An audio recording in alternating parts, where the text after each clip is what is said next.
Back in the 1970s, Time Life put out a leather bound encyclopedia called The Old West, where various aspects of Old West mythology, gunfighters, the range, the whole thing were covered. Now, Robert Altman, either he was inspired by this or basically he got a bunch of actors together who he would pay their full salary. This movie would have cost $500 million. But as it was, it only cost $7 million. And the question is, why did he make this movie? It's not a bad movie, but it just doesn't make any sense from that aesthetic of the 1970s. It's called Buffalo Bill and the Indians, or Sitting Bull's History Lesson. This 1976 revisionist Western was directed by Altman and based on the 68 play Indians by Arthur Cobbett.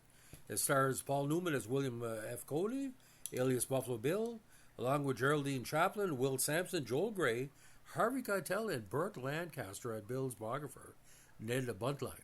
It was filmed in Panavision by cinematographer Paul Newman. Now, the movie itself, as with his earlier film MASH, Altman skewers an American historical myth of heroism. In this case, the notion that noble white men fighting bloodthirsty savages won the West. However, the film was poorly received at the time of its release, as the country was celebrating its bicentennial. Again, why would he put it up? Now, screenplay by Rudolph and Altman, produced of all people by Dilo De Laurentiis, cinematography by Paul Newman, edited by Peter Appleton and Dennis M. Hill, music by Richard Baskin, distributed by UA and Dilo De Laurentiis International. Release date June 24th. This was 2 weeks before the bicentennial. 123 minutes. Budget of $7.1 million, which I don't believe at all, and $7.2 million in rentals. Now, the story of the movie begins in 1885 with the arrival of an important new guest star in Buffalo Bill's Grand Illusion, Chief Sitting Bull of Little Bighorn fame. Much to Cody's annoyance, Sitting Bull proves not to be a murdering savage, but a genuine embodiment of what the whites believe about their own history out west. He is quietly heroic and morally pure. Sitting Bull also refuses to portray Custer's last stand as a cowardly sneak attack. Instead, he asks Cody to act out the massacre of a peaceful Sioux village by marauding bluecoats. In a rage, Cody fires him, but is forced to relent when his star attraction, Annie Oakley, takes Sitting Bull's side. Now, of all people, Geraldine Chaplin, credited as Sure Shot, plays Annie Oakley. Burt Lancaster is credited as the legend maker. Kevin McCarthy as Major John Burke, the publicist. Joel Grey as Nate Salisbury, credited as the producer. Harvey Keitel as Ed Goodman, credited as the relative.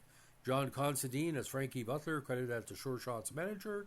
Frank Quitz as Sitting Bull, credited as an Indian. Will Sampson as William Halesley, credited as an interpreter. And Pat McCormick as President Grover Cleveland Alexander, again, the President of the United States. Other key actors in the movie include Shelley Duvall, Evelyn Lear, Denver Paulus McLaughlin, credited as the Indian agent, and Patrick Reynolds as President Cleveland's aide. Now, many of Altman's films, Buffalo Bill and the Indians, an ensemble piece with an episodic structure, follows the day-to-day performances behind the scenes intrigues of Buffalo Bill Cody's Wild West, a hugely popular 1880s entertainment spectacular that starred the former Indian fighter, scout, and buffalo hunter. Altman uses the setting to criticize Old West presenting motifs, presenting the Western hero as a showbiz creation who could no longer separate his invented image from reality. Now, old Altman's Cody is a loud-mouthed buffoon. Now, most of the film was shot on location in Alberta, mostly on the Stony Ridge Indian First Nation. Frank Sitting Bill Quitz, who played Sitting Bull, had been elected the first ever chief of Alberta's Nakota Stony First Nation after 3 bands had amalgamated the year before. Now, a preview showing in New York in May 76 received a mixed reaction from the press. Following this, Altman recut the film slightly by removing a few of the Wild West show acts. Now, Charles Champlin in the Times wrote that Altman's films are sometimes pretentious and sometimes exasperating, but they are not often boring, although his latest, Buffalo Bills and Indians or Sitting Bull's History Lesson, is all three.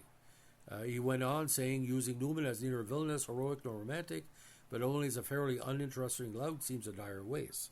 Now, Gary Arnold, the Washington Post, noted, everyone who cares about Altman's work should find Buffalo Bill an interesting, intriguing experience, but in last analysis, it is emotionally empty, alienating movie, an ill-advised attempt to project a cynical, apprehensive view of the present onto the past. Among positive reviews, Vincent Cammey said, "It is sometimes self-indulgent, but is often very funny and always fascinating." Gene Siskel gave the film 4 out of 4 stars, writing that while the film's ideas weren't anything special, Altman's movies are innovative. Penelope Julien of the New Yorker identified the film as being about sorts of dreams. Perhaps it is true that white men tend to dream only things going well, whereas Indians, like many Aboriginal people, dream of death, irritation, possibility, the rock face of which waking life has no purpose. Now, Rotten Tomatoes has a 65% rating based on 20 reviews with an average rating of 6.5. In 1976, the film was entered into 26th Berlin International Film Festival, where it won the Golden Bear. Now, at that prestigious event, main competition jury, the films were in competition that year. A Lost Life from West Germany, America at the Movies, by George Stevens, Beach Garden Winter from Yugoslavia, The Buffalo Bill Movie, Canoa, Shameful Memory from Mexico, Caro Michel from Italy, Death in an Old Mission from Japan, The Divine Nymph from Italy, Expropriation from Venezuela and Peru, F. Comme Fairbanks from France, The Garden of Stones from Iran, Horu from Japan, Hotel Pacific from Poland, Judge in the Forest from Bulgaria, The Last Plantation from Brazil, Long Vacation of 36 from Spain, The Man Who Fell to Earth, Nicholas Roeg, very underrated movie, David Bowie, from UK, Manuel Name from Hungary, Mozart, Recordings of a Youth from West Germany, Nights and Days from Poland, Aminidi from Italy, Small Change from France, The Sunday Loneliness of Conrad Steiner from Switzerland, Trains from the United States, When the Poppies Blew Again from the Netherlands, and A White Ship from the Soviet Union. Ironically, out of competition, All the President Men was there as a special feature.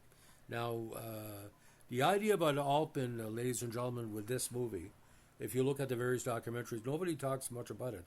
It's not essentially a bad movie, but when it was released during Bicentennial Week, a Western that was basically saying people from the Old West were abusive towards Aboriginal people, it wasn't the type of movie. If Altman would have done something maybe about one of the founding fathers or something else a little bit different, but Paul Newman, a lot of it, like you look at WSA, okay, that's another movie. Newman was hit and miss. This was right after Towering Inferno and all the key movies he did in the 70s, but, Paul Newman did on his own. Not much is talked about that in that Paul Newman, Joanne Woodward documentary, by the way, if you can still find it. This is on, not a free on streaming. So this Buffalo Bill movie, I saw it once, and once is enough, 2 stars out of 4.